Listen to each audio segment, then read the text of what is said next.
Tips lang, gumamit ng wire stripper. Gumamit din na may tamang sukat na insulated cable lug. Ang tamang wire stripper. Kung magkagayon, deads ka dyan. Ang palatandaan kapag narinig ang mahiwagang tunog, okay na yan. Dito sa line side ng AC SPD ay pupunta ito sa bus bar ng line 1 and line 2. Ito na ngayon ang almost finish na aking solar controls.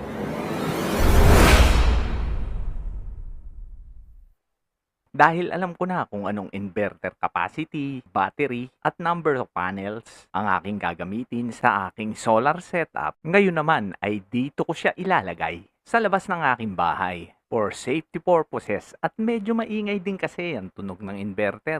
Yun nga lang, ang dami kong tatanggalin itong aking dartboard, outdoor outlet at ang aking imbakan ng tubig. Ang isang dahilan din kung bakit dito ko siya ilalagay, dito kasi ang junction box ng linya ng Meralco na lumabas sa metro at nag-split sa aking first floor, second floor at itong aking outdoor outlet. At ideal din ito sa aking paglalagyan ng solar panels dahil malapit lang dito ko siya ilalagay. Dahil sigurado ako na kayang-kaya ng aking bubong ang mga panels. Gawa sa I-beam na malalaki at mga C-par lens. Hindi rin kasi pwedeng porke may bubong ka ay pwede mo nang ilagay ang mga panels. Isipin natin, ang bigat ng isang panel ay humigit kumulang 30 kilograms. 2 hours later. At eto na nga, na-clear ko na ang kanyang paglalagyan. At para nga hindi na ako magpapagapang ng mahahabang kable, dito ko siya ilalagay malapit sa junction box bago pumasok ang mga load sa aking bahay. At pwede mo itong i-consider. Hanapin mo ang linya ng grid bago pumasok sa inyong mga main breaker sa bahay para mas less cost at mas less din ang trabaho. Lalo na kung magdi-DIY ka rin na katulad ko.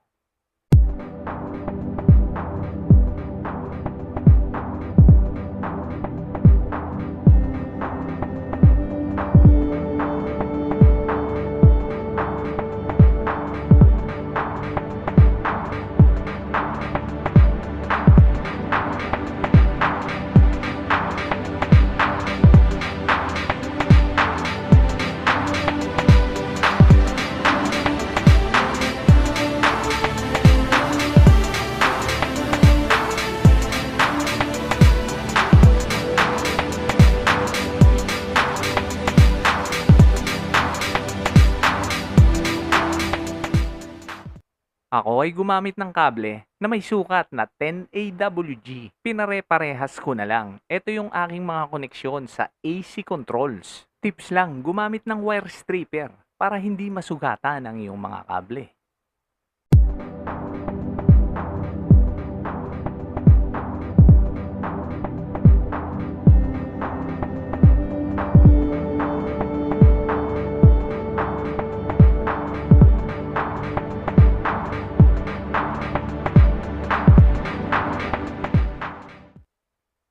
Gumamit din na may tamang sukat na insulated cable lug.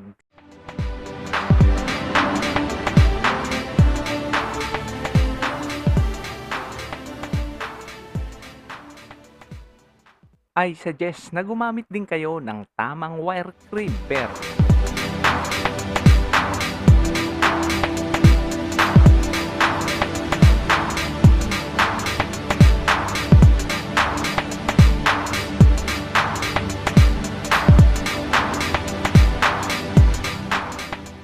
At ang pinakaimportante sa lahat ay itest mo kung kapit na kapit ba ang iyong kable sa terminal lugs. Dahil sa totoo lang, ang sunog ay nagsisimula sa loose connection.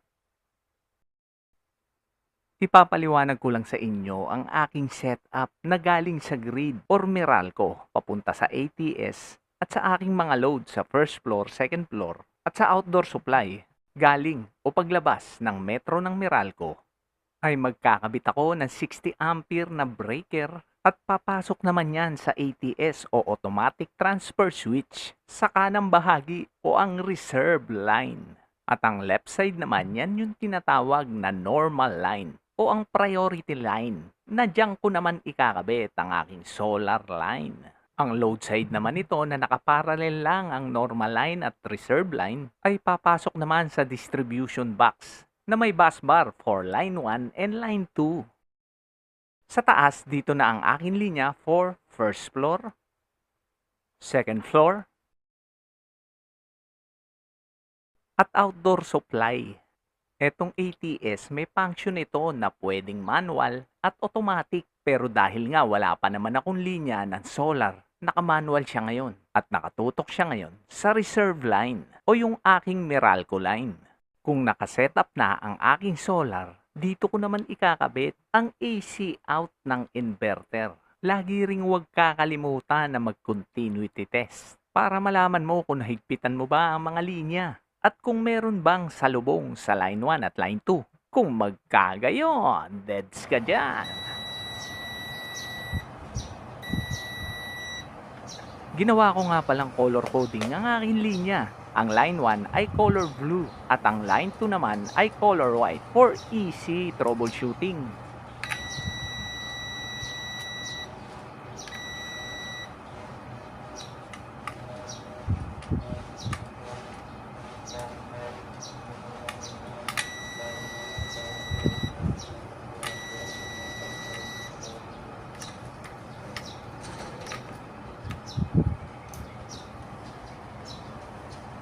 Etong susunod na ituturo ko sa inyo ay konti lang ang gumagawa. Pero ito talaga ang tamang ginagawa kung sigurista ka. Ang paggamit ng torque wrench.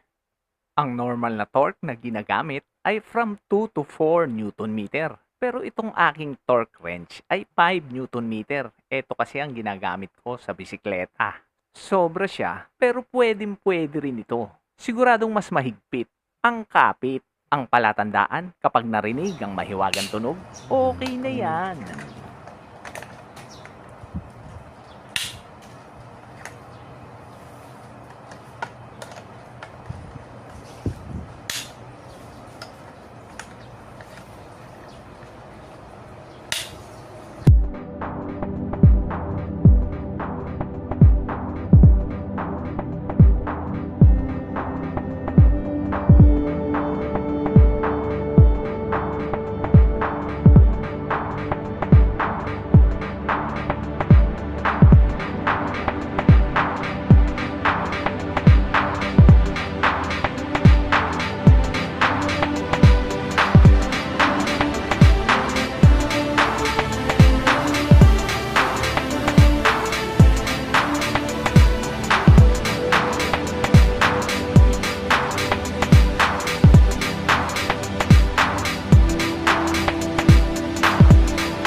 Pasadahan naman natin itong aking ginawa na AC connection. Pagpasensyahan nyo na ang aking diagram at basic na basic. Para may idea lang kayo, dito sa line side ng AC SPD ay pupunta ito sa bus bar ng line 1 and line 2. Remember ang aking color coding na ginamit kapag line 1, blue. At kapag line 2, color white, pwede ka rin namang gumamit ng kulay na gusto mo. Yung ground naman ng SPD, tumawid yan hanggang makarating sa mga banded ground ko. Yung papasok naman ng digital wattmeter, galing yan sa AC out ng inverter na nakaabang lang dahil wala pa nga, hindi pa dumadating ang aking inverter. Paglabas ng wattmeter, papasok naman yan sa RCBO. Safety yan for residual current and overcurrent protection. Siya nga pala yung nababasa nyo dyan na N, neutral yun at L naman live yun. Dinesignate ko na lang na ang aking N ang line 2 at ang L ang line 1. Yung out naman ng RCBO, pumunta yan sa bus bar ng line 1 and line 2. Yung in naman ng aking AC out breaker, pumunta din yan sa bus bar. Line 1 and line 2. At yung AC out load side, yan naman yung pumunta sa ATS.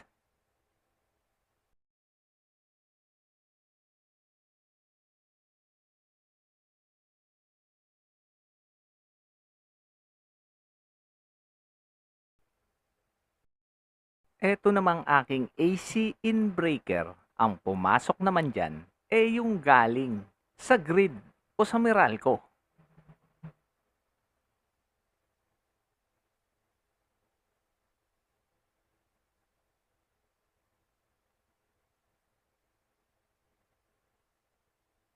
Kung mapapansin nyo, may nakaparallel. Diyan naman nakakonekta ang aking AC in SPD. Dito sana yan sa tabi ng AC in breaker, kaya lang kinapos ng slot. Kaya itinawid ko na lang sa kabila.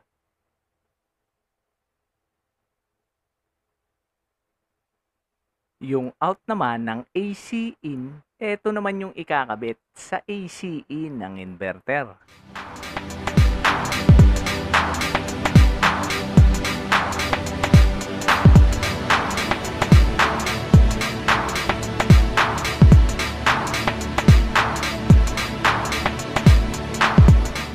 Sa distribution box naman na to, nakalagay ang aking DC array, MCB, at ang kanyang DC SPD. Pero may naligaw nga na isang AC SPD dahil nga wala na akong slot sa kabila. Ang aking mga ground naman ay isinama ko na lang dito sa light indicator. Maluwag pa naman eh. Eto naman mga light indicator, nakakonekta yan dito sa dry contact ng ATS. Ibig sabihin, iilaw siya ng blue kapag naka-Meralco o naka-reserve at iilaw naman ng green kapag naka-solar o naka-normal. 12 seconds later. Eto na ngayon ang almost finished na aking solar controls.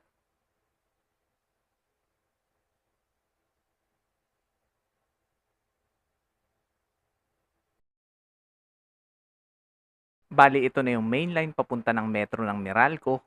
Pumasok yan ng breaker na pumasok naman sa reserve line ng ATS.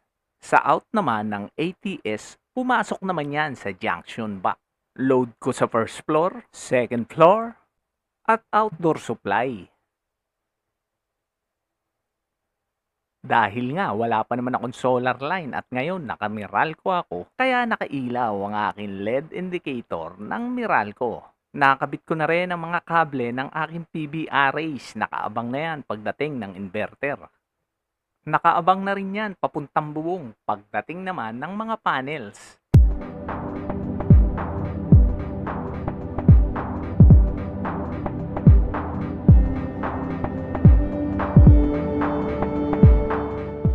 AC connection okay na rin, nakaabang na ang ground na ikakabit ko sa body ng inverter. Lahat yan papunta ng inverter.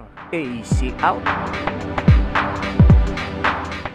at AC in. Ang hindi ko na lang na ikakabit ay ang MCCB ng battery na dito ko balak ilagay. Ang problema, maikli lang kasi ang aking mga biniling kable na sa tingin ko naman ay sapat na.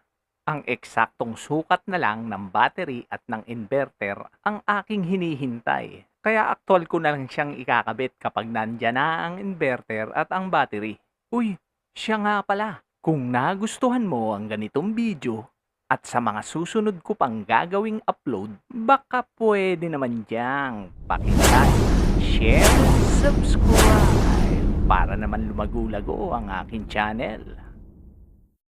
Dito ko nga pala planong ilagay ang aking mga solar panels na 6 lamang ang kakasya.